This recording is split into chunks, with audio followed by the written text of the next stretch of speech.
নমস্কার, আপনি দেখছেন এবিপি আনন্দ, আর আপনার সঙ্গে আমি সুমন। আমার সঙ্গে ঘণ্টাখানেকের এই সফরে আপনাকে স্বাগত। এই অনুষ্ঠানে আগেই আমরা দেখিয়েছি যে 103 কোটি টাকা মূল্যের চেক জাস্টিস শ্যামল সেন কমিশনের ফেরত গেছে। আমরা সন্দেহ প্রকাশ করেছি তথ্য প্রমাণ দিয়ে যে উদরপিণ্ডি বুদোর ঘাড়ে গেছে কিনা। আমরা দেখিয়েছি যে কিভাবে একই ব্যক্তির নামে কখনো 10 বার, কখনো 11 বার, কখনো 7 বার চেক ইস্যু হয়েছে। আমরা সন্দেহ প্রকাশ করেছি যে এই ভুল কি ইচ্ছাকৃত, নিজের কারুর লোককে টাকা পাইয়ে দেয়া, নাকি অনিচ্ছাকৃত ত্রুটি। আমাদের আশঙ্কা ক্রমশ বাস্তবের কাছাকাছি আসছে। তার কারণ আজকে এই অনুষ্ঠানে আমরা হাজির করব সেই সব হতভাগ্যদের যাদের তালিকায় নাম রয়েছে। শ্যামল সেন ওয়েবসাইটে তাদের নাম দিয়েছেন কমিশনের চেক প্রাপকদের তালিকায়, কিন্তু আজ অবধি তারা চেক চোখেও দেখেননি। তারা জেলা প্রশাসনের কাছে যাচ্ছেন, জেলা প্রশাসন বলছে কোনো চেক পেন্ডিং নেই, পুলিশ বলছে সিভিল ম্যাটার, যার ফলে আমরা এই মুহূর্তে এফআইআর করতে পারছি না। তাহলে এই হতভাগ্যরা যাবেন কোথায়? একজন নয়, এই অনুষ্ঠান যখন শুরু করেছি একাধিক মানুষ আমাদের এই দপ্তরে অপেক্ষা করেছেন। আমরা একজনকে নিয়ে এসেছি প্রতিনিধি হিসেবে এই স্টুডিওতে, কিন্তু প্রচুর মানুষ এই একই সমস্যায় ভুগছেন, কোথাও আলোর রেখাটুকু দেখতে পাচ্ছেন না। আমাদের আজকের বিতর্কের বিষয়, তালিকায় নাম কোথায় টাকা, সারদা কেলেঙ্কারির তদন্তে নেমে আরেক কেলেঙ্কারি। আলোচনার জন্য আমার এক পাশে রয়েছেন বিজেপি নেতা জয়প্রকাশ মজুমদার, তার পাশে রয়েছেন কংগ্রেস নেতা সুখবিলাস বর্মা, আরেক দিকে রয়েছেন রাজেন মাইতি, অন্যতম হতভাগ্য যার নাম প্রাপক তালিকায় জলজল করছে, কিন্তু চেকের টিকি থাকে কিনা আমরা জানি না, কিন্তু চেকের টিকি থাকলে সেই টিকিরও দেখা তিনি পাননি। আছেন অধ্যাপক দেবনারায়ণ সরকার, এবং সরাসরি কথা বলবো বিশিষ্ট আইনজীবী বিকাশ রঞ্জন ভট্টাচার্যের সঙ্গে। কিন্তু তার আগে যে প্রশ্ন নিয়ে আমাদের এই অনুষ্ঠান শুরু হয়েছে,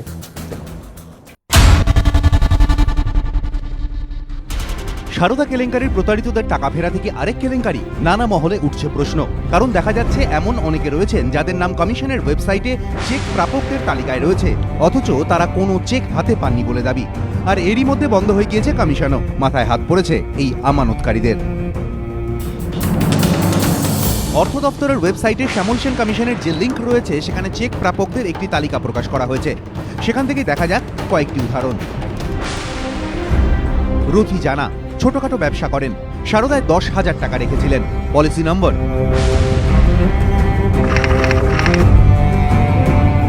কমিশনের ওয়েবসাইটে চেক প্রাপকদের তালিকায় তার নাম রয়েছে, যদিও তার দাবি তিনি কোনো চেকই পাননি। আপনি কি টাকা ফেরত পেয়েছেন ওই শ্যামল সেন কমিশন থেকে? না না। ওই নেটেতে দেওয়া আছে আপনার চেকের নাম? হ্যাঁ। আচ্ছা, কত টাকা চেক এসেছিল শুনেছেন?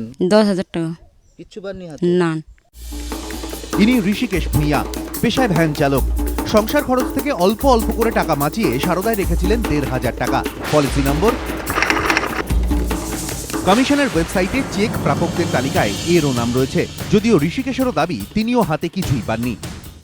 চেক দেখলাম ওই আমাদের এজেন্টের কাছে, এজেন্ট পাঠালো, তারপরে ওখানে গিয়ে ঘুরে এলাম, বলে চেক আসেনি। ওয়েবসাইটে তোমাদের চেক দিয়েছে কিন্তু পাইনি। এরকম আরও একাধিক আমানতকারীর দাবি, কমিশনের ওয়েবসাইটে চেক প্রাপকদের তালিকায় তাঁদের নাম থাকলেও তাঁরা কোনো চেক পাননি। গরিব এই মানুষগুলো বুঝতে পারছেন না চেক প্রাপকদের তালিকায় তাদের নাম থাকলেও চেকগুলি গেল কাদের হাতে। কমিশনের প্রধান শ্যামল সেনের বক্তব্য, নির্দিষ্ট আমানতকারীদের ক্ষেত্রে কি হয়েছে তার রেকর্ড বার করে জানতে হবে। আমাদের অ্যাকাউন্টস অফিসারের সঙ্গে এ বিষয়ে যোগাযোগ করুন। সেই অ্যাকাউন্টস অফিসারের সঙ্গে যোগাযোগ করা হলে তিনি বলেন খোঁজ নিয়ে বলবো। আর যাদের মাধ্যমে ক্ষতিপূরণের টাকা আমানতকারীদের হাতে পৌঁছানোর কথা, সেই জেলা প্রশাসনের কর্তারা কি বলছেন? পূর্ব মেদিনীপুর জেলা প্রশাসন সূত্রে যেটা জানা যাচ্ছে, গত বছর কালী পুজোর সময় তাঁদের কাছে এই চেকগুলো এসেছিল। তারা হয় সেগুলো প্রাপকদের দিয়ে দিয়েছেন, নয় প্রাপক নিতে আসেননি বলে সেই চেকগুলো ফেরত গিয়েছে। প্রশাসনের দপ্তরে কোনো চেক পড়ে নেই, যদিও সরকারিভাবে প্রশাসনের তরফ থেকে এ বিষয়ে কোনো কিছু বলা হয়নি। এর আগে এবিপি আনন্দর ঘণ্টাখানেক সঙ্গে সুমন অনুষ্ঠানেই টাকা ফেরতের প্রক্রিয়ায় অনিয়মের অভিযোগের বিষয়টি সামনে এসেছিল। ইতিমধ্যেই টাকা ফেরতের প্রক্রিয়াটি তদন্ত করে দেখার দাবিতে সরব হয়েছে বিরোধীরা। একটা স্ক্যাম হয়েছে, সেই স্ক্যামটাকে কেন্দ্র করে আমি এখানে সরাসরি অভিযোগ রাখছি তৃণমূল কংগ্রেস এবং এই সরকারের ওপরে, যে তারা আরেকটা স্ক্যাম করেছে শ্যামল সেন কমিশনের মাধ্যমে, এবং সেখানে কোটি কোটি টাকা ফলস আমানতকারী দেখিয়ে চেক দিয়ে নিজেদের লোককে পাইয়ে দেওয়া হয়েছে। আর এসবের মাঝে পড়ে প্রতারিত গরিব মানুষগুলোর এখন একটাই প্রশ্ন, কষ্টের টাকা তো সারদা লোপাট করেছে, এবার ক্ষতিপূরণের টাকা কোথায় গেল? শ্যামল সেন কমিশনের ঝাঁপ তো ইতিমধ্যেই বন্ধ হয়ে গিয়েছে, তাহলে কার কাছে গেলে মিলবে সুরাহা? অর্ণব মুখোপাধ্যায়, এবিপি আনন্দ। কোনো রকেট সায়েন্স নয়, ওয়েস্ট বেঙ্গল ফিনান্স ডিপার্টমেন্টের ওয়েবসাইটে গেলে একেবারে পরিষ্কার জাস্টিস শ্যামল সেন কমিশনের যে পেজ আছে, ওয়েব পেজ আছে, সেখানে গিয়ে জেলা ভিত্তিক গিয়ে যে কোনো মানুষ দেখে নিতে পারেন যে প্রাপক তালিকায় তার নাম আছে কি না। আমাদের সঙ্গে যিনি আছেন রাজেন বাবু, জাস্টিস শ্যামল সেন কমিশনের কাছে অ্যাপ্লাই করেছিলেন, একেবারে অরিজিনাল কাগজপত্র নিয়ে সবাই এসেছেন এবং তাতে খুব পরিষ্কার দেখা যাচ্ছে যে এই কাগজটির মাধ্যমে 10,000 টাকা সারদা রিয়েলিটিতে না Saradha garden resort and hotel private লিমিটেডে তারা বিনিয়োগ করেছিলেন এবং প্রাপকদের তালিকায় জলজল করছে তাদের নাম এবং মিলিয়ে কেউ দেখে নিতে পারেন যে এই অরিজিনাল কাগজ এবং এই পলিসি নাম্বার জাস্টিস শ্যামল সেন কমিশনের ওয়েবসাইটেও দেয়া আছে। একা রাজেন বাবু নন, এরকম অসংখ্য মানুষ আমাদের দফতরে এসে এই অভিযোগ করেছেন, জানেন না কোথায় যাবেন। রাজেন বাবু, আপনাকে দিয়ে শুরু করব যে আপনারা এই মুহূর্তে যে চেক আপনাদের প্রাপকদের তালিকায় নাম আছে, কোনো আপনাদের বাড়িতে কেউ চেক নিয়ে গেছে, কেউ নক করেছে, সেই চেক আপনারা চোখে দেখেছেন, এরকম কোনো ঘটনা ঘটেছে? তালিকায় আপনাদের নাম আছে? না, আমরা চেক হাতেও পাইনি, চোখেও দেখিনি। জেলা আমাদের- প্রশাসনের কাছে গেছেন, পুলিশের কাছে গেছেন, নক করেছেন? আমরা ওখানে গিয়েছিলাম, প্রথমে বললো চেক এসছে, এজেন্টের মারফত আমরা জানতে পারি। আমাদের ব্লক কাজলাগড় ওখানে যাই, ওখানে বললো আমাদের নাম আছে, কিন্তু ওখানে আমরা কোনো চেক পাইনি। পরে আবার যখন যাই তখন বললো যদি আসে চেক আপনাদের জানানো হবে। তারপরে আগামী ওই ভোটের এখন আপনি জানেন যে জাস্টিস শ্যামল সেন কমিশন তো বন্ধ হয়ে গেছে। হ্যাঁ, এখন পরে আবার আমরা থানায় যাই যে এ সম্বন্ধে কিছু জানা যায় না, আমরা একটা কমপ্লেন করবো। থানা থেকে বললো যে ভিলেজ পুলিশ ছিল, সারদার এইসব দেখাশোনা করতো, তারা তো উঠে গেছে। কারণ আমাদের প্রশ্ন মানে ওই সেলটাই বন্ধ হয়ে এই গেছে, যেটা সেলটাই বন্ধ সমস্ত হয়ে গেছে। মানুষরা বলছেন যে থানায় এই একই উত্তর দেয়া হচ্ছে। আমি সরাসরি চলে যাব বিশিষ্ট আইনজীবী বিকাশ রঞ্জন ভট্টাচার্যের কাছে। বিকাশ বাবু, আপনাকে এই জানতে চাইবো যে সারদার ভিকটিম তো আমরা দেখেছি, তারা আদালতে গেছেন, মামলা করছেন, রাস্তায় নামছেন, শ্যামল সেন কমিশনের তথাকথিত কোট আনকোট ভিকটিমরা কোথায় যাবেন? কারা সাহায্য করতে পারেন তাদের? এটাও একটা সামগ্রিক সারদার যে গভীর ষড়যন্ত্র, বৃহত্তর ষড়যন্ত্র হয়েছে, সেই ষড়যন্ত্রের একটা অংশ। আমি প্রথম দিন থেকে বলে আসছি, যে আইনে শ্যামল সেন কমিশন নিযুক্ত হয়েছেন সেই আইন মোতাবেক শ্যামল সেন কমিশনকে এই ধরনের অধিকার দেওয়া সম্পূর্ণ বেআইনি। শ্যামল সেন কমিশন কোনোভাবেই তার নিযুক্তির যে আইন, সেই আইন মোতাবেক যারা প্রতারিত হয়েছেন তাদের টাকা ফেরত দেওয়ার অধিকার হয় না। শ্যামল সেন কমিশনকে সামনে খাড়া করা হয়েছিল শিখণ্ডী করে, যাতে মমতা বন্দ্যোপাধ্যায়ের সরকার যারা এই গোটাগুটি জালিয়াতির সঙ্গে প্রত্যক্ষভাবে যুক্ত, সেই জালিয়াতির যে অভিঘাত, সাধারণ গরিব দরিদ্র মানুষ যারা ক্ষিপ্ত হয়ে উঠছেন, তাদের এই ক্ষোভটাকে ভিন্ন পথে প্রবাহিত করবার জন্য, সেই জন্যে কিছু চেক দিচ্ছি, এত লোককে আমি টাকা দিচ্ছি। কার টাকা দিচ্ছেন? সারদার টাকা নয়, আমার আপনার করের দেওয়া টাকা। অনেক কষ্ট করে আমরা উপার্জন করি টাকা, সেই টাকা থেকে কর দিতে হয়। সেই করের টাকা কাদের স্বার্থে দিচ্ছেন? না, যারা প্রতারক এবং প্রতারিত, এদের মধ্যে একটা সম্পর্ক, সেই সম্পর্কের ক্ষেত্রে রাজ্য সরকার নিজে প্রতারকের ভূমিকা পালন করলেন, পালন করে দায়িত্ব নিলেন যে আমি তোমাদের টাকা ফেরত দিচ্ছি। এই কথা স্পষ্ট করে সুপ্রিম কোর্টে বলেছিলাম যে এই মমতা বন্দ্যোপাধ্যায় সরকার তারা প্রতারকের ভূমিকা নিচ্ছেন, তার কারণ সারদা চিটফান্ড কেলেঙ্কারির সঙ্গে এই মমতা বন্দ্যোপাধ্যায়ের উত্থান এবং তার সরকারে আরোহণের একটা সম্পর্ক আছে। এই গোটা ব্যাপারটাকে আড়াল করবার জন্যই তারা এই শ্যামল সেন কমিশন নিয়োগ করেছিলেন। একজন বিচারপতির নিরপেক্ষতাকে আড়াল করে তারা তার নিরপেক্ষতা প্রমাণ করার চেষ্টা করেছিলেন। আজকে বহু মানুষ টাকা পাননি। এই টাকা কারা পেয়েছেন যদি তদন্ত করা হয়, দেখা যাবে সেই টাকাটা ওই তৃণমূলের দলের লোকের পকেটেই গেছে ঘুরে ফিরে। অর্থাৎ দুভাবে এই গোটা তৃণমূল দল এবং তার যারা সহযোগী শক্তি, তারা মানুষকে প্রতারিত করেছেন, আমাদের করদাতাদের প্রতারিত করেছেন। এবং আজকে যে তথ্য আপনারা প্রকাশ করছেন সেই তথ্য এই কথাকেই প্রমাণ করে যে আসল প্রতারিত মানুষ, তাদের কাছে টাকা পৌঁছয়নি, তারা দ্বিতীয়বার প্রতারিত হয়েছেন, এই টাকা অন্য লোক নিয়ে চলে গেছেন। এটা সম্ভব হতো না যদি না সরকারের প্রত্যক্ষ মদত এবং সহযোগিতা থাকতো। আমি আবারও বলি, শ্যামল সেন কমিশন নিয়োগটাই ছিল একটা জালিয়াতির অঙ্গ। সেই জালিয়াতির প্রত্যক্ষ পরিণতিতে আজকে সমস্ত মানুষ দ্বিতীয়বার তৃতীয়বার করে প্রতারিত হচ্ছেন। বিকাশবাবু, আপনি অত্যন্ত গুরুত্বপূর্ণ একটা অভিযোগ করলেন। আপনি বললেন যে এটা তৃণমূল কংগ্রেসের যারা লোক, মানুষ, সমর্থক, তাদের পকেটে গেছে। এই বিষয়ে কি আপনি নিশ্চিত? অত্যন্ত গুরুত্বপূর্ণ অভিযোগ। আর যদি তাই হয়, পাশাপাশি আমি এই রাজেনবাবুদের মতো সাধারণ মানুষ যাদের নাম তালিকায় জলজল করছে, তারা কোথায় যাবেন, এই প্রশ্নটাও জুড়ে দিতে চাইব। দেখুন, আমি একজন যুক্তিবাদী মানুষ, যুক্তিতে বিশ্বাস করি। সমস্ত ঘটনা যুক্তিসঙ্গত বিশ্লেষণ করার পর এই সিদ্ধান্তে উপনীত হতে কোনো বাধা নেই, যেহেতু উপকৃত হতে পারেন তারাই যারা সরকারের খুব কাছাকাছি। এবং 2011 সালের পর যে সরকার প্রতিষ্ঠিত হয়েছে, সর্বক্ষেত্রে একেবারে নিজেদের খুব পরিচিত লোক ছাড়া কেউ কোনো রকম সুযোগ পাননি। যদি কেউ প্রতিবাদ করে মামলা করেছেন, বিরোধিতা করেছেন, তাদের ভয় দেখিয়ে, টাকার লোভ দেখিয়ে সেই মামলা প্রত্যাহার করানো হয়েছে। প্রচুর উদাহরণ আমার কাছে আছে, সেই বিস্তারিত বিবরণে এখন যেতে চাইছি না। আমি মনে করি সিবিআই তদন্ত করতে গিয়ে এই বিষয়টাও তদন্ত করুন যে শ্যামল সেন কমিশনের মধ্য দিয়ে সরকারি কোষাগারের টাকা যাদের দেয়া হলো, তারাও এই যে লার্জার কনস্পিরেসি, বৃহত্তর যে ষড়যন্ত্র, সেই ষড়যন্ত্রের সঙ্গে যুক্ত কিনা। এবং তদন্ত করলে আমার ধারণা এটাও স্পষ্ট প্রকাশিত হবে এরা সবাই একটি এই লার্জার বা বৃহত্তর কনস্পিরেসি ষড়যন্ত্রের একজন অংশীদার। এই যুক্তি এ কথা বলে, যুক্তির বাইরে অন্য কথা হতে পারে না। অনেক ধন্যবাদ আপনাকে বিকাশবাবু। Kalyani's Nature Pure presents ঘন্টা খানেক সঙ্গে Suman, powered by High-Tech Smartphones, শুধুমাত্র এবিপি আনন্দে। Kalyani's Nature Pure presents ঘন্টা খানেক সঙ্গে Suman, powered by High-Tech Smartphones, শুধুমাত্র এবিপি আনন্দে। জয়প্রকাশ বাবুর কাছে আসব। এই অনুষ্ঠানে এই জায়গায় দাঁড়িয়ে আপনি বলেছিলেন যে এই যে ঘটনা, এই কেলেঙ্কারি চাপা দিতে যে কমিশন তৈরি হয়েছে, কমিশনের প্রক্রিয়া নিয়ে আরেকটা কমিশন তৈরি করতে হবে, সেটাও তদন্ত কমিশন, তারা যাচাই করে দেখুক, এই দাবি আপনি তুলেছিলেন। আজ কি বলবেন? না, আমি এটা সেদিন হয়তো অনেকেই আমার কথায় অত গুরুত্ব দেয়নি, কিন্তু আজকে আমি যথার্থ আমি বলতে পারি, সেদিনও যে পজিশনে বা যে জায়গা থেকে বলেছিলাম, আজকেও আমি বলছি যে শ্যামল সেন কমিশন, তার মাঝখানে অনেক ঘটনা লুকিয়ে আছে এবং সেখানে বড় ধরনের স্ক্যাম হয়েছে। প্রথমে সাধারণ মানুষের টাকা নেওয়া হয়েছিল।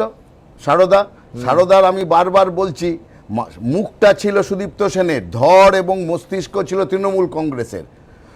পরবর্তী ক্ষেত্রে সেইটাকে দেখাতে গিয়ে মুখ্যমন্ত্রী শ্যামল সেন কমিশন করলেন, নিজের দু একজন পয়েন্টম্যান তার মধ্যে রেখে দিলেন, যারা সমস্ত পরিকল্পনা করে করদাতাদের টাকা আবার ওই দেওয়ার নাম করে তার থেকে তলায় তলায় টাকাটা সরালেন তৃণমূল কংগ্রেসের জন্য। এই ঘটনা তো আমি আগেও বলেছি, আবার বলছি। একটা কথা মনে রাখবেন, দর্শকদের সুবিধার্থে বলে দিয়ে, আপনি যারা বলছেন ওই 103 কোটি টাকার চেক যে ফেরত এসছে, তাদের মধ্যে কিন্তু এদের চেক নয়।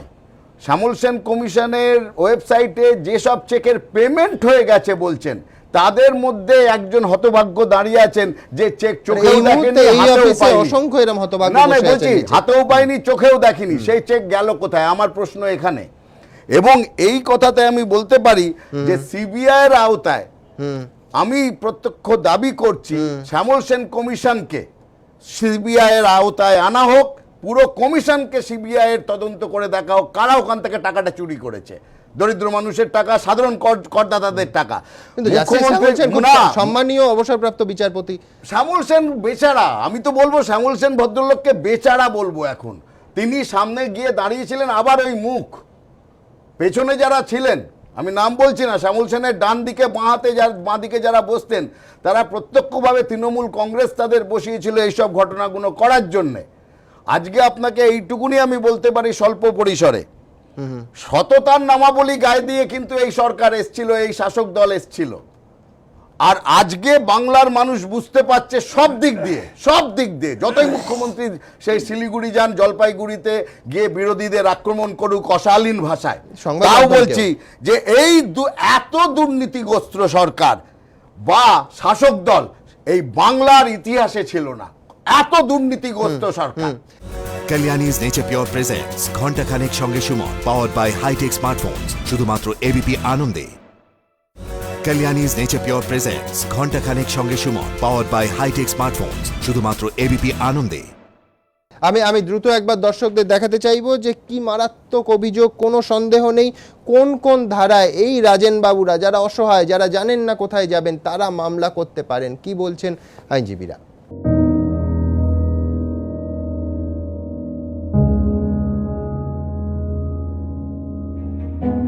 সারদার চড়া সুদের লোভে ডুবেছে লক্ষ লক্ষ গরিব মানুষের কষ্টের টাকা। টাকা ফেরতের জন্য তৈরি কমিশনও ঝাঁপ ফেলেছে।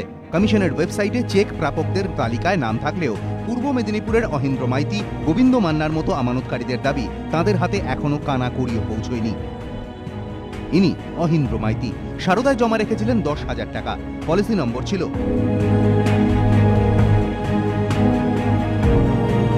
কমিশনের ওয়েবসাইটে চেক প্রাপকদের তালিকায় তার নাম জল করছে, কিন্তু অহিন্দ্র মাইতি কি চেক পেয়েছেন? কোন কোম্পানিতে টাকা রেখেছেন? আমি সারদাতে টাকা রেখেছি। কত টাকা? 10,000 টাকা। আপনি কি টাকা ফেরত পেয়েছেন? না, আমি এখন কোনো টাকা ফেরত পাইনি। আপনি শ্যামল কমিশনে গিয়েছিলেন? গিয়েছিলাম, ওখানে কাগজপত্র জমা দিয়ে এসেছিলাম। কোথায়? কলকাতায়। ইনি গোবিন্দ মান্না, সেলুন চালান। সারদায় রেখেছিলেন 4,200 টাকা। পলিসি নম্বর কমিশনের ওয়েবসাইটে চেক প্রাপকদের তালিকায় রয়েছে এর নামও, কিন্তু গোবিন্দর দাবি বাস্তবে তিনি কোনো চেকই পাননি। এই সারদার টাকা যে দিচ্ছে বলে শুনেই আমি গিয়েছিলাম যে চেক দিচ্ছে সবাইকে। আমি 2-3 বার ঘুরতে আমাকে বলছে যে আপনার আসেনি, আসলে আপনি বাড়িতে খবর পেয়ে যাবেন। ওই নেটে ছাড়ছে নামটা। ওই নেটে হ্যাঁ চেক পেয়েছে, কিন্তু আমি পাইনি। আশাহত মানুষগুলো এখন জানতে চাইছেন যে চেক তাদের হাতে আসার কথা ছিল তা গেল কোথায়? অন্য কারো হাতে? যদি তাই হয় সেটা তো মারাত্মক ব্যাপার। তাহলে এখন তারা কি করবেন? বিচার চেয়ে কোথায় যাবেন? আইনজীবীদের একাংশের দাবি, এই আমানতকারীরা চাইলে ক্ষতিপূরণ আদায়ের জন্য হাইকোর্টে মামলা করতে পারেন। প্রথমে সেই মানুষটিকে কিন্তু চিঠি লিখতে হবে শ্যামল সেন কমিশনকে উদ্দেশ্য করে রাজ্য সরকারকে। তারপরে যদি তাতেও কোনো কাজ না হয় তাহলে মহামান্য কলকাতা হাইকোর্টে রিট মামলা দায়ের করা যেতে পারে। যদি কেউ টাকা ফেরত না পায় সেক্ষেত্রে তারা সংশ্লিষ্ট যে সমস্ত আদালতগুলো আছে সেখানে টাকা ফেরত পাওয়ার জন্য যে ধরনের মামলাগুলো করা উচিত, সেটা সিভিল প্রসিডিংও হবে, ক্রিমিনাল প্রসিডিংও হবে, তারা মামলা করতে পারেন। রাজ্য সরকারের বিরুদ্ধে আবেদন করতে পারে। টাকা রেখে টাকা গিয়েছে, আর এবার ক্ষতিপূরণ পেতে মামলার ঝক্কি। অর্ণব মুখোপাধ্যায় ও সৌভিক মজুমদার, এবিপি আনন্দ। দেবনারায়ণবাবু, রাজ্য সরকার তো দুটো কাজ করেছিল, একটা হচ্ছে প্রতারকদের ধরতে সিট, আর একটা হচ্ছে প্রতারিতদের ক্ষতিপূরণ দিতে সেন কমিশন। দুটো ক্ষেত্রেই সিট ব্যর্থ হলো, সিবিআই চলে এলো, আর সেন কমিশনের এতজন আমানতকারী এই মুহূর্তে আপনি নিশ্চয়ই আমাদের অফিসেও দেখেছেন কত মানুষ বসে আছেন। তাহলে এটা হলো কি? মানে দুটো ক্ষেত্রেই তো ব্যর্থ। সিটের শুধু তদন্ত নয়, সিট যে তালিকা সিটকে যাচাই করতে দিয়েছিল সেন কমিশন, সেটার ক্ষেত্রেও ব্যর্থ। কি বলবেন? ব্যর্থ টর্থ তো সে বিরোধীরা ব্যর্থটা বলবে। আপনি দেখতে পাচ্ছেন না ব্যর্থ? না, আমি যেটা বলছি, রাজেন বাবুর সামনে না সেটা শুনুন, আমি একটা কথা বলি। প্রথমত কথা হচ্ছে ডিসপ্লে যখন আছে, প্রথম বক্তব্য হচ্ছে আপনি ডিসপ্লে করে দেখতে পাচ্ছেন, তাকে জাস্টিফাইও করা যাবে, এটা বলবেন না। কি বলছেন? না আমি আপনার না যদি হয় না 11 বার শুনুন একজনের নাম সবার আমাকে বললো না ঠিক আছে শুনুন, আপনি একটা কথা বলছি, 54,000 কোটি টাকা কৃষি ঋণ দিয়েছিল ইউপিএ 1, 35% ধান বানতে শিবের গীত, আবার ধান বানতে শিবের গীত। আপনি কথা বলবেন না, সারদাতে কথা বলুন। আপনি কথা বলুন। ডিসপ্লে যখন আছে সেখানে জাস্টিফাই করা যাবেটা কোথায়? কমিশন বন্ধ হয়ে গেছে, যদি 10টা লোক কমিশনের রিপোর্টই রাজ্য সরকার নিতে চাইছে না, যাবেটা কোথায়? দেখা তো যাচ্ছে, দেখা যাচ্ছে কারা কারা পায়নি। They have the right to justify whether they have had the money এবং কোর্টে তার অধিকার আছে। তাহলে ওকে তৃণমূল টাকা নিয়েছে এটা নয়। 3,000 টাকার জন্য 3,000 টাকার জন্য তৃণমূল কে নিয়েছে বলুন না। এই যে তৃণমূল চেকটা ফেরত আসেনি, না চেকটা তো ফেরত আসেনি। চেক শুনুন, কিছু শুনুন, চেক ফেরত আসুক আর না আসুক, দিয়েছে পেমেন্ট হবে। আপনি দেখেননি ওখানে লেখা আছে পেমেন্ট মেড বলে দেখানো আছে। না আসলে যদি ডিসপ্লে করে বলতে পেমেন্ট হয়ে গেছে, তাহলে ডিসপ্লে তাহলে তার চেক করতে পারে। দেবনারায়ণ বাবু 10,000 তাহলে কে পেলো? আমি পেলো না। আপনার তার নামে মানে চেক শুনুন, গেছে, আমি বলছি আপনি পেমেন্ট হয়ে কিছুদিন- গেছে, আপনি টাকা পাননি, তার মানে কি হলো? না, না, না, না, আমি দুজনকেই যেখানে থামালাম। display করার সুযোগ আছে, ওখানে justify করার ফাইন সুযোগ আছে। ফাইন আমি কৃষি ঋণ 30% কৃষি ঋণে এই বক্তব্য নিয়ে নিয়ে তাদের সুকবিলাস display বাবুর করেনি। কাছে।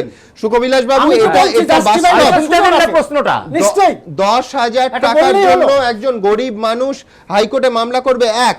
দুই হচ্ছে যেহেতু আরেক শ্রেণী, দ্বিতীয় শ্রেণীর প্রতারিত মানুষের লাইন পড়লো। প্রথম শ্রেণী যারা সারদা প্রতারিত করেছে, দ্বিতীয় শ্রেণী যাবে কোথায়? কমিশনই তো বন্ধ হয়ে গেছে। রাজ্য সরকার সেই কমিশনের রিপোর্ট সুপারিশ নেবে কিনা সেটা নিয়ে সংশয়।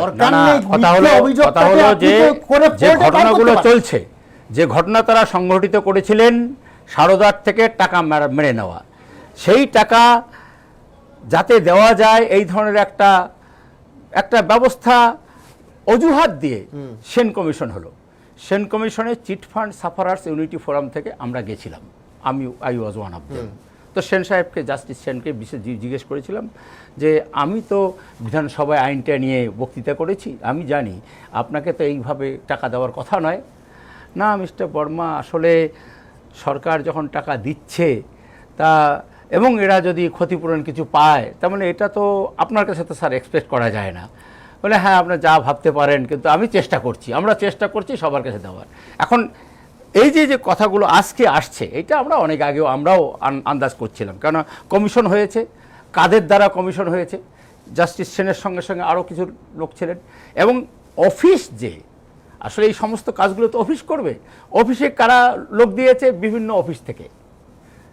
কমিশনের অফিসটা তো পার্মানেন্ট নয়, বিভিন্ন অফিস থেকে দিয়েছে, এবং তারা বেছে বেছে ওই ধরনের লোককে দিয়েছে যাতে এই লুটগুলো করা যায়, যাতে এই ব্যবস্থাগুলো করা যায়। এখন কথা হলো, শুনুন কি হয়েছে সেটা তো আপনাকে আর বলতে হবে না। আমার মনে হয় এখন ইমিডিয়েটলি করা দরকার, এমন ইমিডিয়েটলি করা দরকার। লুট হয় না, হ্যাঁ, প্রমাণ করা কষ্ট। থিওরি যে কোথায় পাচ্ছেন আমি জানি না, কি কোন থিওরি। আচ্ছা শুনুন, আপনি সম্পূর্ণ দেখতে পাচ্ছেন, উনি যদি না পান উনি টেস্ট করতে পারেন, নিচ্ছে না, বলছে করতে পারে, ডিসপ্লে করে না, তারা ওরকম চুরি করে ওইভাবে ডিসপ্লে করে। অনেকেই, আমার মনে হয় অনেকেই এখানে যদি কিছু টাকা এরা কোর্টে গিয়ে কেস করুক ইত্যাদি, কাজের কথা নয়।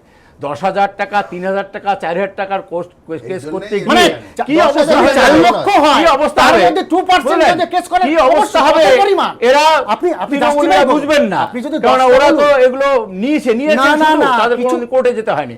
আমার মনে হয় ইমিডিয়েটলি যেটা করা দরকার, একটা ব্যবস্থা করা দরকার যে এই চেকগুলো ভাঙিয়েছে, চেকের নাম্বার আছে, কোনো ব্যাংকে ভাঙিয়েছে অবশ্যই, কেমন কাজে ইমিডিয়েটলি একটা কিছু করা যায় কিনা ব্যবস্থা, যে চেকগুলো কোথায় কোথায়। আপনার মনে থাকবে গত অনুষ্ঠানে আমরা দেখেছি একজনের নামে 11টা চেক বললেন। হ্যাঁ, এটা নিয়ে আপনার সঙ্গে আমি দেখেন কারা ভাঙিয়েছে, তো আমি আজকে প্রেডিক্ট করে যাচ্ছি, দেখবেন ভূতে ভাঙিয়েছে, তৃণমূল ভূতে। আরে কে এই সব পাবেন না, ভূত ভাঙিয়েছে, সব তৃণমূল করেছে।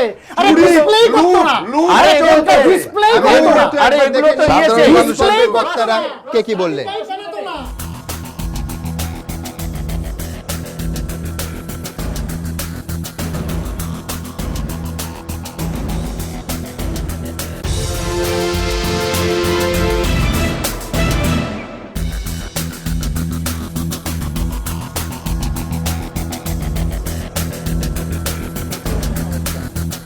একটা ছোট্ট বিরতির সময় হয়ে গেছে, এই পর্বের বক্তাদের ধন্যবাদ। তারপরে আসবো যে আমার পরবর্তী পর্যায়ে সরকারি হাসপাতাল, এমনকি রাজ্যের সুপার স্পেশালিটি হাসপাতাল বলে বহু বিজ্ঞাপিত SSKM এ কিভাবে বেসাহারা গরিবরা, দেখাবো এবং কথা বলার চেষ্টা করব ভুক্তভোগী সেই মানুষদের সঙ্গে। ছোট্ট একটা বিরতির পর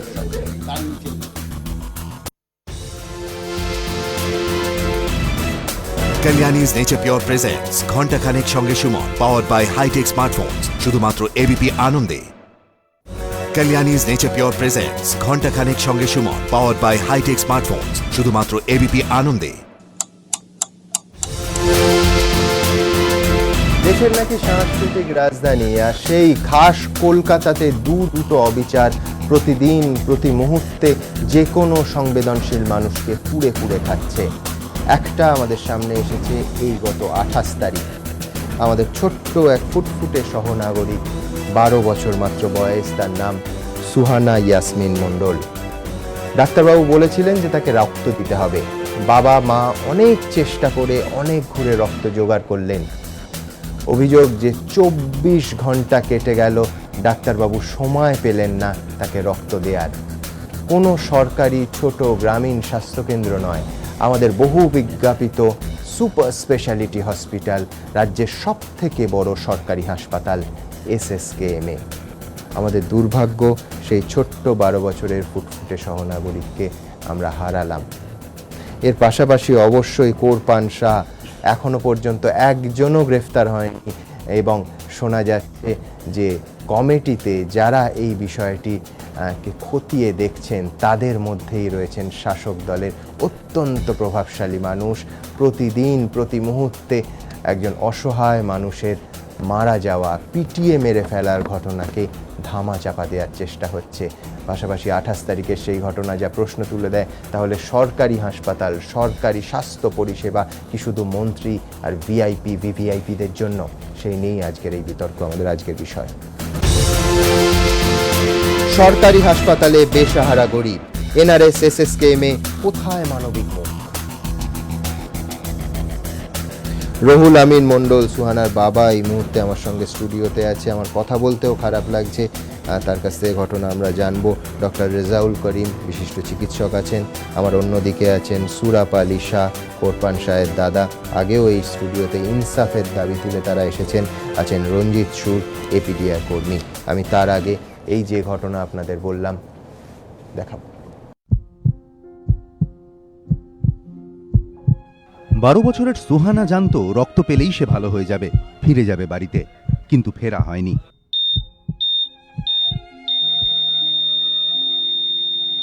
রক্ত ছিল, কিন্তু রক্ত দেওয়ার জন্য গোটা দিনেও কোনো ডাক্তার কাকু তার কাছে যায়নি। মৃত্যু ছিনিয়ে নিয়ে গিয়েছে ছোট্ট সুহানাকে। মৃত্যুর কোলে ঢলে পড়েছে সুহানা ইয়াসমিন মণ্ডল। কোথায় এই ঘটনা ঘটেছে? SSKM, রাজ্যের একমাত্র সুপার স্পেশালিটি হাসপাতালে। কবে ঘটেছে? 1 সপ্তাহ আগে। কার অবহেলায় অকালে একটা প্রাণ ঝরে পড়ে গেল? না, এখনো জানা যায়নি, কারণ তদন্ত চলছে। SSKM-এর অধিকর্তা প্রদীপ কুমার মিত্র বলছেন, 3 সদস্যের তদন্ত কমিটি গঠিত হয়েছে। সেখানে রয়েছেন সার্জারি বিভাগের মাখনলাল সাহা, মেডিসিনের সৌমিত্র ঘোষ, নার্সিং সুপার। মৃত কিশোরীর বাড়ির লোকেদের ডেকে পাঠানো হয়েছে, তাদের সঙ্গে কথা বলা হবে। কেউ দোষী সাব্যস্ত হলে ব্যবস্থা নেওয়া হবে। ঘটনাটিকে হালকাভাবে নেওয়া হচ্ছে না। কিন্তু 1 সপ্তাহ পরও দোষীরা চিহ্নিত না হওয়ায় মৃত কিশোরীর বাড়ির লোকেরা সন্দিহান, আদৌ ছোট্ট সুহানার মৃত্যুতে অভিযুক্তদের কোনোদিন চিহ্নিত করা যাবে কিনা তা নিয়ে। কি হয়েছিল সুহানার? স্কুল থেকে ফেরার পথে একদিন লোহার রড বোঝাই একটি ভ্যান ধাক্কা মারে সুহানাকে। হাতে কোমরে গুরুতর চোট লাগে তার। প্রথমে তাকে বসিরহাট মহকুমা হাসপাতালে ভর্তি করা হয়। অবস্থার অবনতি হলে আরজিকর মেডিকেল কলেজে স্থানান্তরিত করা হয়। সেখান থেকে পাঠানো হয় SSKM-এ। সুহানার পরিবারের দাবি, গত বুধবার সকালে চিকিৎসকেরা জানান দ্রুত 4 ইউনিট রক্ত লাগবে। বহু কাঠখড় পুড়িয়ে রক্ত জোগাড় হলেও সেই রক্ত দিতে একজন চিকিৎসকও আসেননি। আমার মেয়ের উপরে বিশাল অবহেলা করেছে ডাক্তার, না তো মেয়ে মরা মেয়ে না সুস্থ হয়ে যেত আমার মেয়ে। দূর দূরান্ত থেকে রাজ্যের মানুষ সুচিকিৎসার আশায় ছুটে আসেন SSKM-এ, কারণ নার্সিংহোমে যাওয়ার মতো আর্থিক অবস্থা আর কজনেরই বা থাকে। কিন্তু সেখানেই যদি চিকিৎসকদের একটি 12 বছরের মেয়েকে রক্ত দেওয়ার সময় না হয়, তাহলে আর সুপার স্পেশালিটি হাসপাতালের গালভরা নামে কি হবে? প্রশ্ন সাধারণ মানুষের। নিমাই পান্ডা, ABP আনন্দ, কলকাতা।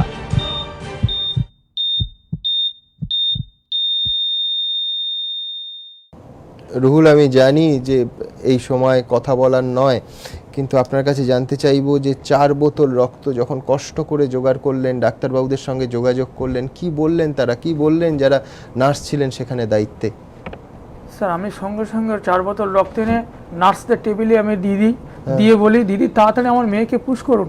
তার শরীরে রক্ত, আমি যখন রক্ত নিয়ে ঢুকছি, আমার মেয়ে আমার দিকে তাকিয়ে বলছে, ওই আব্বু এসেছে, এইবার আমার রক্ত দেবে, এইবার আমার রক্ত দেবে। ওর মা বলছে, মা তুমি ঠান্ডা হও, তোমার এক্ষুনি রক্ত দেবে। এইবার নার্সরা, কর্তব্যরত নার্সরা, তারা সঙ্গে সঙ্গে ডাক্তারকে ফোন করে বলছে ডাক্তার পাওয়া যাচ্ছে না, ডাক্তার কালকে রাউন্ডে এসে দেবেন। তখন আমরা খুব হতভম্ব হয়ে যাই, আমরা বেহুশ মতো হয়ে যাই। আমরা কি কথা বলছি, যে সকালবেলা ডাক্তার বললো ইমিডিয়েট 4 বোতল রক্ত লাগবে, আমরা রক্ত সঙ্গে সঙ্গে জোগাড় করে দিলাম। আর নার্স ডাক্তারকে ফোন করে এ কথা কেন আমাদেরকে বলছে? তখন আমরা পুরো বিভ্রান্ত। আমি যখন ফিরি তখন আমার মেয়ে বলছে, আব্বু আমার রক্ত দেবে না, আব্বু আমার কখন রক্ত দেবে? যে ডাক্তার পাশ দিয়ে যায়, আমার মেয়ে বলছে, ওই আব্বু ওই তো ডাক্তার পাশ দিয়ে যাচ্ছে, ওই তো ডাক্তার যাচ্ছে, ওনাকে একটু বলুন না। আমি তাকে ধরে বলছি, স্যার আমার মেয়েকে একটু রক্ত দেওয়ার ব্যবস্থা করুন স্যার। বলছে ও আমার পেশেন্ট না, আমি বলতে পারবো না। এই বলে 5টার সময় বিকেল 5টা নাগাদ আমাকে বললো যে ওই প্লাস্টিক সার্জারি ইউনিটে তুমি যাও, ওখানকার ডাক্তার কি বলে দেখো। আমি ওই ইউনিটে গেলাম, গেলে আমি বলছি স্যার আমার মেয়ের রক্ত এনেছি সেই বেলা 12টার দিকে, আমার মেয়ের রক্ত দেওয়ার ব্যবস্থা করুন। বলছে আমরা হচ্ছে ইউনিট 3-র ডাক্তার, আপনার মেয়ের রক্ত লিখেছে ইউনিট 2-র ডাক্তার, সুতরাং আমরা দিতে পারবো না।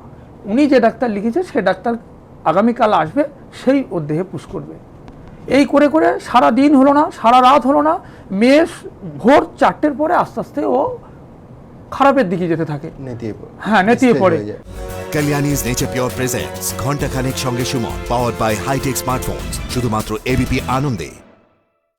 কালিয়ানিজ নেচার পিওর প্রেজেন্টস ঘন্টাখানেক সঙ্গে Suman, power by hitech smartphones, শুধুমাত্র এবিপি আনন্দে।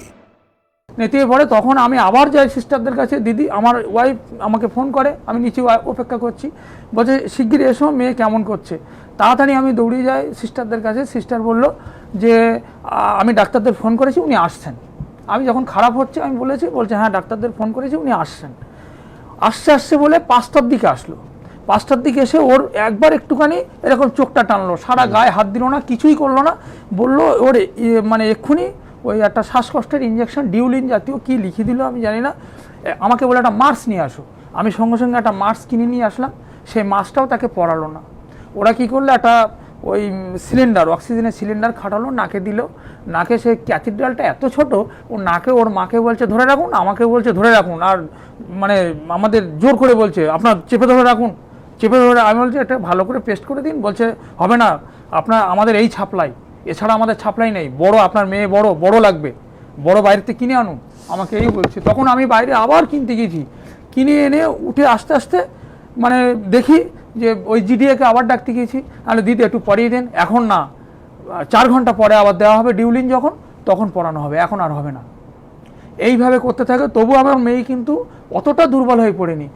ওর মা ওকে সকাল 7:30 নাগাদ চা খাইয়েছে, হাফ কলা খাইয়েছে, টোস্ট খাইয়েছে। মেয়ে তখনও বলছে আব্বু এখনও কি 9টা বাজেনি, ডাক্তার আসবে কখন রাউন্ডে, আমার তখন রক্ত দেবে, এখনও কি 9টা বাজেনি। আমার মেয়ে এই বলতে থাকে, তারপর আস্তে আস্তে ওর চোখটা বুঝিয়ে ফেলে। এর জন্য পুরো ডাক্তারদের কর্তব্য গাফিলতি এবং অবহেলার চরম শিকার হয়েছে আমার মেয়েটা। কোনোদিনই ডাক্তাররা 24 ঘন্টার মধ্যে একবার মাত্র একটাই ডাক্তার দেখেছে, জুনিয়র ডাক্তার, কোনো সিনিয়র ডাক্তার আসেননি, একবারই মাত্র একটা ডাক্তার এসেছে। আর বারবার ওদের কাছে যেয়ে আমার ডেকে আনতে হচ্ছে, কোনোবারে আসছে না। এইভাবে ওরা আমাকে অভিজ্ঞতা যেন কারুর না হয়। আমার স্যার তারপরে আমার মেয়েকে বাড়িতে নিয়ে যাই, বাড়িতে নিয়ে যাওয়ার পরে ওর দাফন কাপন পরের দিন আমার গ্রামে পুরো শোকের ছায়া নেমে আসে। গ্রামের লোক ওর মাকে আর আমাকে নিয়ে পুরো রাস্তায় বসিয়ে পড়ে। হাকিমপুর মসলান্তপুরে একটা ব্যস্ততম রাস্তা, আমরা সকাল 8টা থেকে বেলা 4টে পর্যন্ত আমরা রাস্তায় বসে থাকি। সোয়ানার বাপ মা, গ্রামের লোকজন, হাজার হাজার মানুষ আমরা রাস্তায় বসে পড়ি। স্থানীয় ওসি, বিধায়ক, এসডিও, এসডিপিও, সিএমএসও, তারা সবাই এসে হাত জোড় করে, আমরা উঠি না। আমরা বলি স্বাস্থ্যমন্ত্রীকে আসতে হবে, স্বাস্থ্যমন্ত্রীর কাছে আমরা নালিশ করতে চাই, কেন আমার মেয়ের এরকম করলো, কেন ব্লাডটা দিল না, আমরা তার কাছে নালিশটা জানাবো।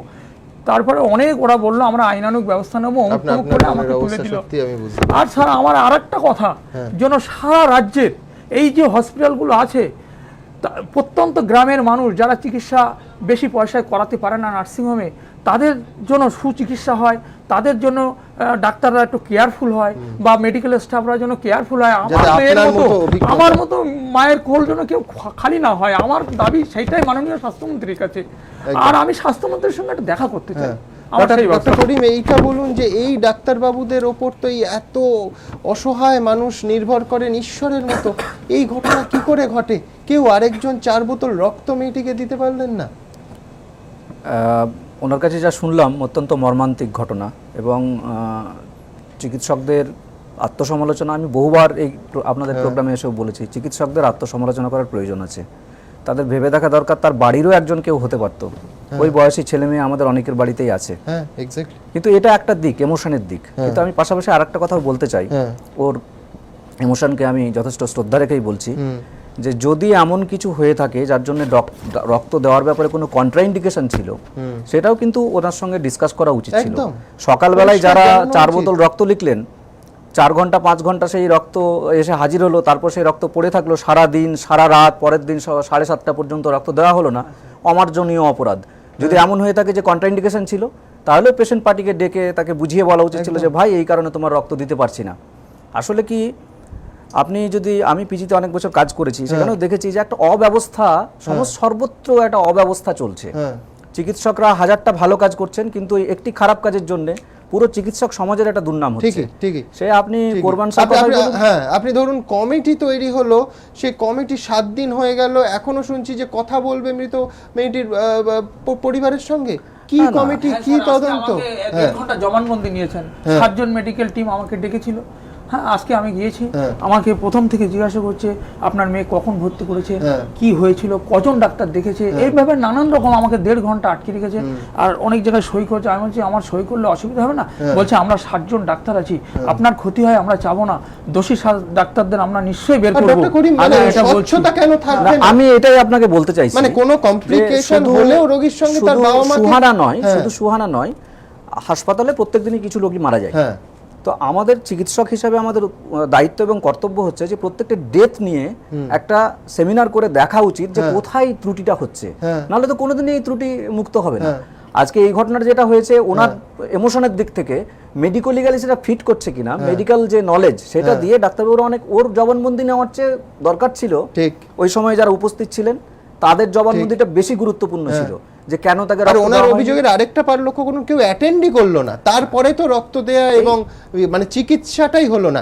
আমি দ্রুত আরেকবার কোরপানশার ঘটনায় আসব, যে আজকে এতদিন হয়ে গেল, 16 তারিখের ঘটনা, এখনো পর্যন্ত কেউ গ্রেফতার হননি। এবং কোরপানশায়ের দাদা, যিনি বলেছিলেন ক্ষতিপূরণ চাই না, টাকা চাই না, চাকরি চাই না, শুধু ইনসাফ চাই, এখনো সেই ইনসাফের অপেক্ষা করছেন। দেখুন।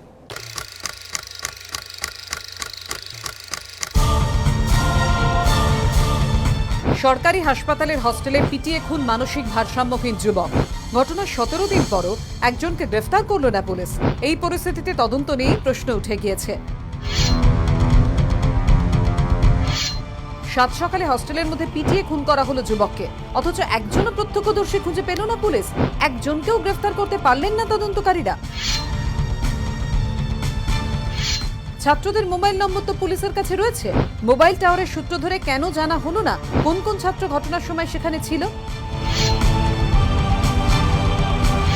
পড়ুয়াদের একাংশ বিষয়টি এড়িয়ে যাচ্ছে, বুঝো কেন তাদের কড়াভাবে জেরা করা হচ্ছে না? সাধারণত এই ধরনের হাই প্রোফাইল বা গুরুত্বপূর্ণ মামলা তদন্ত তুলে দেওয়া হয় লালবাজারের গোয়েন্দা বিভাগের হাতে, এক্ষেত্রে তেমনটা হলো না কেন?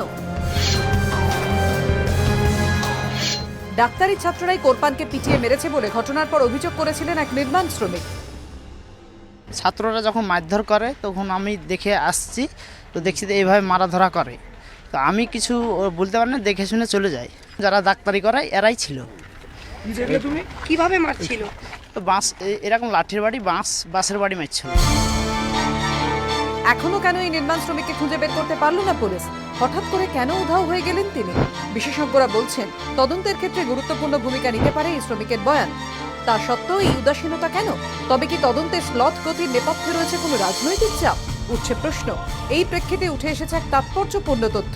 হাসপাতাল সূত্রে খবর, এনআরএস কাণ্ডে তদন্তে হাসপাতাল কর্তৃপক্ষ যে কমিটি তৈরি করেছে তার অন্যতম সদস্য তৃণমূল সমর্থিত চিকিৎসক সংগঠনের রাজ্য সম্পাদক তথা মেডিকেল অফিসার সাক্ষী গোপাল সাহা, যিনি তৃণমূল বিধায়ক শিউলি সাহার স্বামী। এছাড়াও এই কমিটির আরও কয়েকজন এই একই সংগঠনের সদস্য। এই তদন্ত কমিটির রিপোর্টেই কোরপান শাহের খুনের থেকে বেশি গুরুত্ব পেয়েছিল হস্টেলের নিরাপত্তার অভাব, যা দেখে অনেকেই কটাক্ষ করে বলেছেন এই কমিটি এর থেকে ভালো আর কি রিপোর্টই বা দিতে পারত। এদিকে এনআরএস কাণ্ডে বিক্ষোভের জেরে এদিন উত্তপ্ত হয়ে ওঠে শহর। কান্তি গঙ্গোপাধ্যায়ের নেতৃত্বে রানী রাসমণি অ্যাভিনিউ বিক্ষোভ দেখায় রাজ্য প্রতিবন্ধী সম্মিলনী। ঘটনার তদন্তের দাবি জানিয়েছে তারা। এদিন আইন অমান্য চলার সময় পুলিশের সঙ্গে ধস্তাধস্তিতে প্রতিবন্ধীদের কয়েকটি ট্রাইসাইকেল ক্ষতিগ্রস্ত হয়, আহত হন কয়েকজন প্রতিবন্ধী। কোথাও কোথাও একটু বাড়াবাড়ি করেছে, একটা দুটো চর মেরেছে, কিছু লাঠিচার্জ করেছে, কিন্তু আমরা ঘটনাটাকে নিয়ন্ত্রণে নিয়ে এসেছি। পুলিশ যেটা করেছে সেটা সঠিক না, নিন্দনীয়। পুলিশ বিক্ষোভকারীদের হঠাতে গেলে উত্তেজনা চরমে ওঠে, শুরু হয়ে যায় পুলিশ বিক্ষোভকারী ধস্তাধস্তি। এসবের মাঝে এখনো অধরা বিচার। এবিপি আনন্দ। সুরাব আলী শাহ, কোরপানের দাদা, তার কাছে আসবো। কি ভাবছো? এখনো পর্যন্ত একজনও গ্রেফতার নয়, গ্রেফতার হবে, তদন্ত এগোচ্ছে, এর কোনো ইঙ্গিত নেই। কিভাবে ইনসাফ পাবে? ওটাই তো আমরা এর আগে আমি আজ হলে 4 বার হবে, এর আগেও বলেছি যে আমাদের ইনসাফ চাই এবং শাস্তি চাই, যারা মেরেছে তাদের শাস্তি চাই। এখনো পর্যন্ত কোনো মন্ত্রী কিংবা কোনো প্রধান কিংবা কোনো মানে একটা ভোট লেবার বেলায় আসবেন বাড়িতে বাড়িতে, আর একটা গরিব মানুষের কেউ সাহায্য করার বেলায় একবার বাড়িতে দেখতে আসছেন না। দেখুন কথাটা যে বলছি খারাপ ভাববেন না যেন, আমি কাজের মানেই কথা বলছি, যে কারণ এই কারণেই বলছি যে আজও পর্যন্ত আমাদের পাশে কেউ দাঁড়ালো না।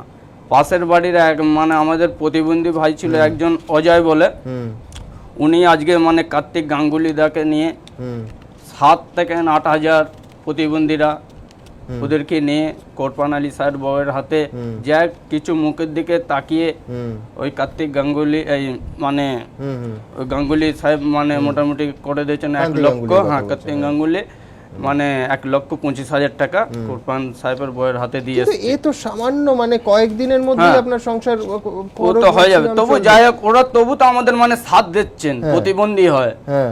আজ রাজ্যে যে এত বড় বড় বলুন যে যারা খুনি তাদের শাস্তি হবে না কেন? অবশ্যই দরকার। দুই হচ্ছে আপনাদের দেখালাম যে যে নির্মাণ কর্মী ওখানে ছিলেন, যাকে এবিপি আনন্দ ক্যামেরায় ধরতে পারলো, সেও নাকি নিখোঁজ, পুলিশ তার খোঁজ পাচ্ছে না। মানে পুরো জিনিসটাই তো চাপা দেওয়ার একটা চাপা, হ্যাঁ চাপা তো ওরা দিচ্ছেন, একদম ধামা চাপা অবশ্যই দিচ্ছেন, ওরা কোনো গ্রাহ্য করছে না।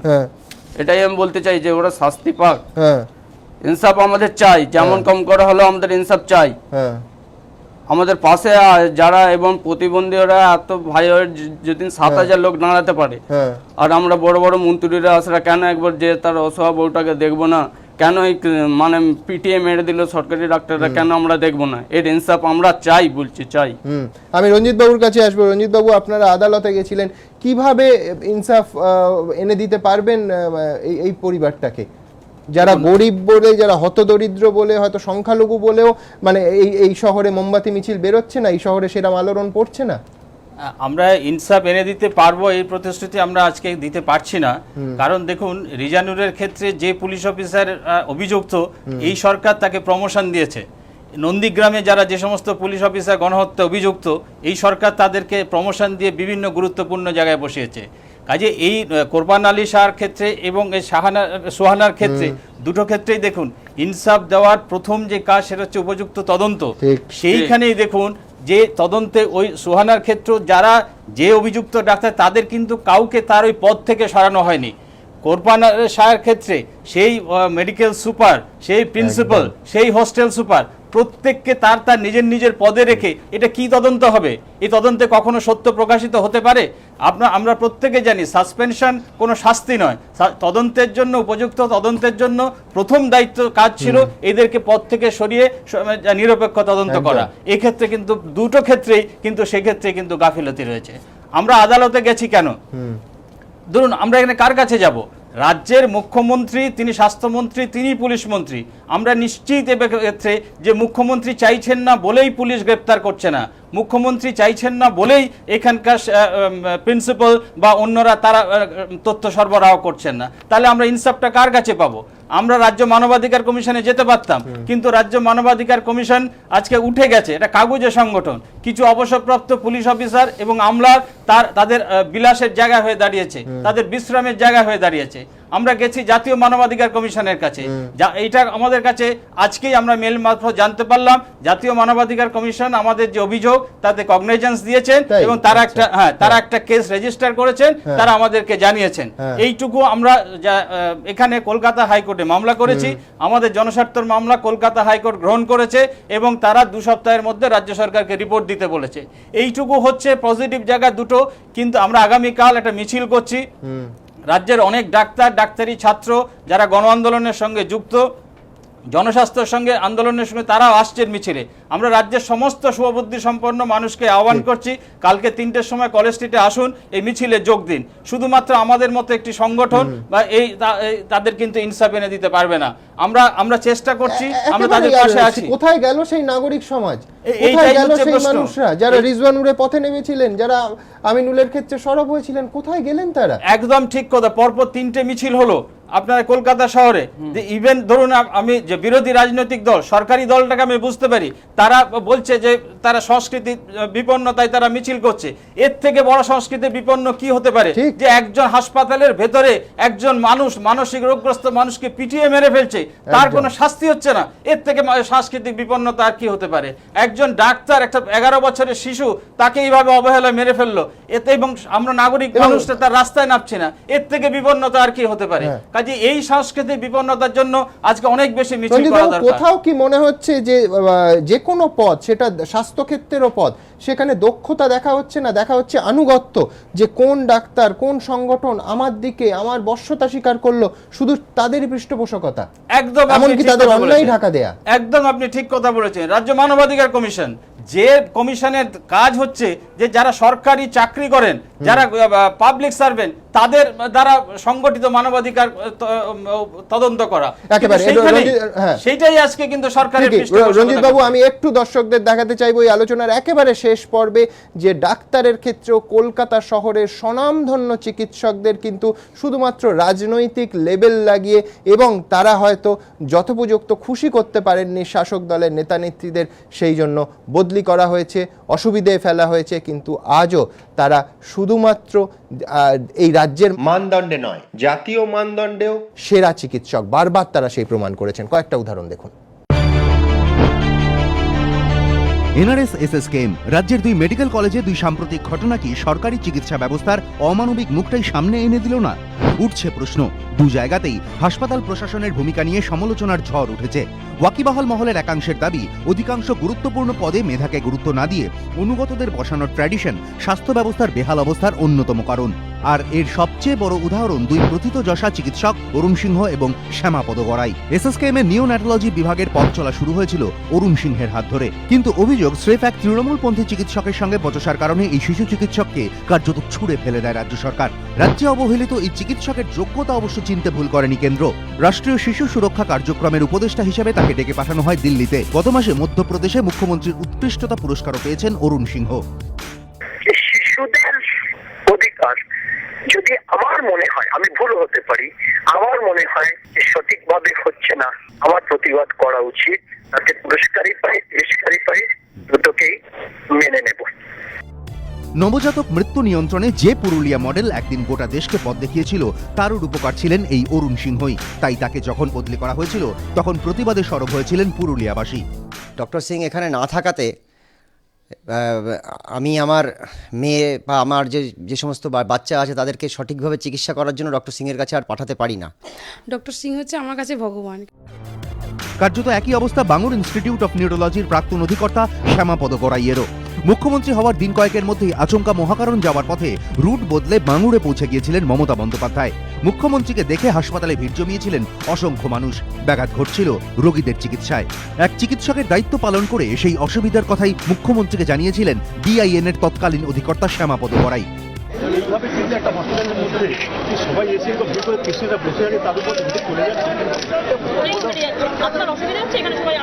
তারপর প্রথমে তাকে শোকজ, পরে সাসপেন্ড, আজও বহাল তার সাসপেনশন। 2011 থেকে আজ পর্যন্ত 1 টাকাও বেতন নেননি তিনি।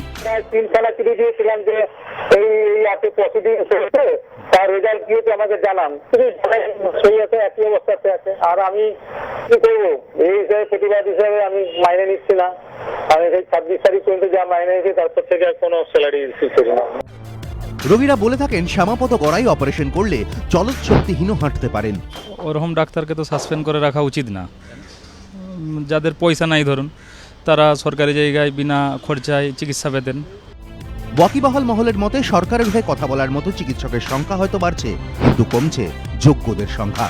নিমাই পান্ডা, এবিপি আনন্দ, কলকাতা। একটা মন খারাপের অনুভূতি দিয়ে আজকের অনুষ্ঠান শেষ করব, তার কারণ আমার সঙ্গে যারা আছেন তাদের অভিজ্ঞতা সবটাই অন্ধকার। অন্ধকারের শেষে কি আলোর রেখা দেখতে পাবো আমরা?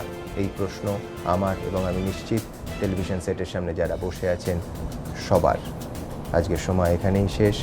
আবার আপনাদের সঙ্গে দেখা হবে আগামীকাল রাত 8টায়। ভালো থাকবেন, শুভরাত্রি।